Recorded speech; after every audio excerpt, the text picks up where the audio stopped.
په دارالندوه کې میټینګ وشو. میټینګ ابو جهل ورته وی چې او عمره ځان نه دې پهلوان جوړ کړی دی، ته د یو سړي علاج نشې کولی چې زمونږ د پلار او د نیکه د دین خلاف کوي لګیا دی. حضرت عمر ورته چپ توره یې راوویسته، ویل را به دې دارالندوې ته راځم. دارالندوه زم د هغې اسملي حال توره یې راوویسته او را روان شو. یو صحابي په مخه ورغی، ویل چېرته؟ ویل لرې شه، تاسو چې پې عاشقان یې اوس به د هغه سر درته پرې کړی په دې توره کې راوړم.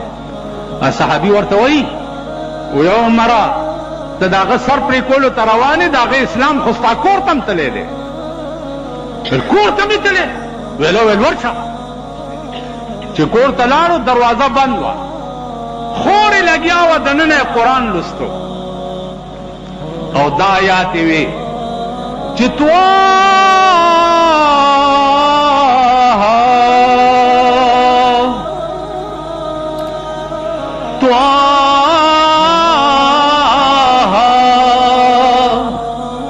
ما انزلنا عليك القرآن لتشقى. چې دا یې واورېدو دروازه یې وټکوله، خور یې ورلرې کړو قرآن شریف آیاتونه چې هغه یې پټ کړه.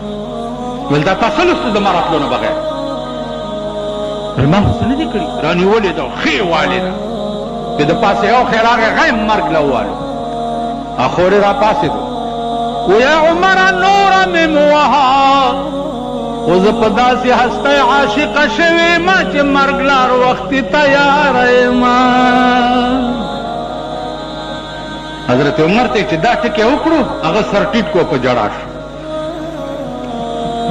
ورته لو خورې زما د راتلو نه مخکې دي چې کوم قرآن وی هغه لږ بیا ووایه، زما خو یې زړه سوری کړی دی. دومره سات کې خور را پاسېده ورته وایي طه ما انزلنا عليك القرآن لتشقى.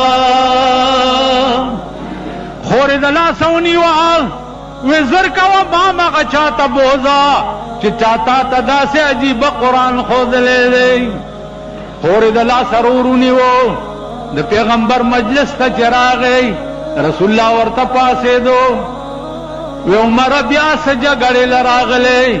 وی یا رسول الله جګړې له نه یم راغلی، دې له راغلی یم چې کوم قرآن دې زما دې خور ته ښودلی هغه ما ته م وښایه.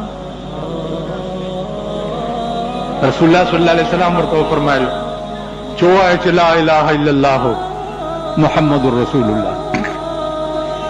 چې مسلمان شو توره لاس کې وه، راغی او د بیت الله په خوا کې ودرېدو، اعلان یې وکړو، ویل واوره یا د مکې کافرو، که د دې پیغمبر ته چا اوچت وکته د سرونو انبار به ولګو.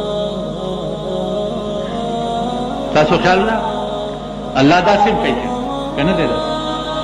اسلام ته چې څوک اوچت وګوري الله به د سرونو انبار لګوي.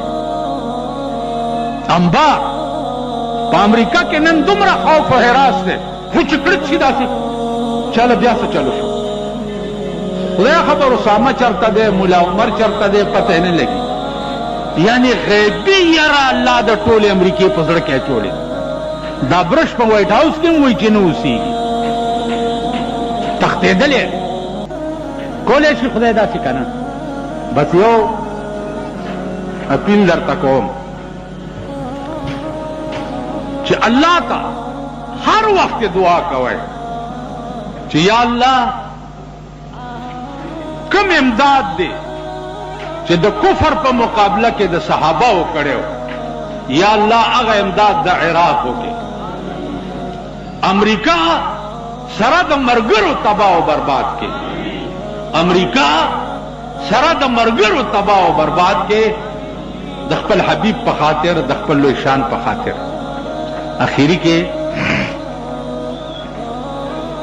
یو دو شعر درته ووایم. وی بو میں زی دل برلا لاس تڑلے پتازیما بو میں زئی دل برلان لاس تڑلے پتازیما بو میں زئی دل برلان خپلو پردو دور کړما ستا مینې رنځور کړما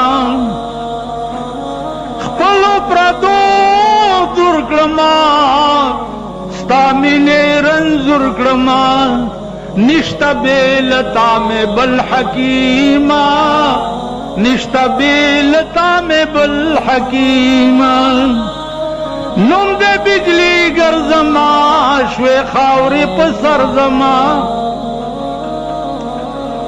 نم دے بجلی گرزما شوے خاوری پسر زما نشتا بیلتا میں بل حکیما نشتا بیلتا میں بل حکیما دا اللہ نہ بغیر زمون بل څوک نشتا اوس په اخلاص دعا وکړئ